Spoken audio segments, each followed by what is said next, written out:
बिस्मिल्लाहिर्रहमानिर्रहीम। अस्सलाम वालेकुम दोस्तों, कैसे हैं आप सब। आज हम बना रहे हैं करेले और प्याज की सब्ज़ी, जो बहुत ही मज़े की बनती है। गर्मियों में ये बहुत ही अच्छी सब्ज़ी होती है। सबसे पहले हम करेलों के छिलके उतार लेंगे। इसके बाद हम करेलों को बारीक बारीक काट के उसके ऊपर नमक मल लेंगे। ठीक हो गया। और जो करेलों के छिलके हैं उनको भी आपने फेंकना नहीं है, उनको भी हम इसमें डालेंगे, सालन बनाएंगे इसका। इसको भी हम नमक मल के अच्छे तरीके से रख देंगे थोड़ी देर के लिए। तब तक हम करेलों को फ्राई कर लेंगे, यानी कि तल लेंगे कुकिंग ऑयल में, तकरीबन 250 ग्राम में। ये देखें जी, करेलों को हमने ब्राउन कर लिया। अब हम इनको निकाल लेंगे। इसके बाद हम इसको छिलकों को फ्राई करेंगे।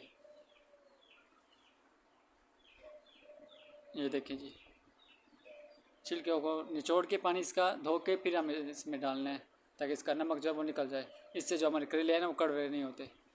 सबसे पहले हम डालेंगे, इसके बाद हम प्याज तकरीबन 500 ग्राम, आधा किलो यानी कि प्याज डालेंगे। उसको लाइट ब्राउन करके फिर हम इसमें डालेंगे टमाटर।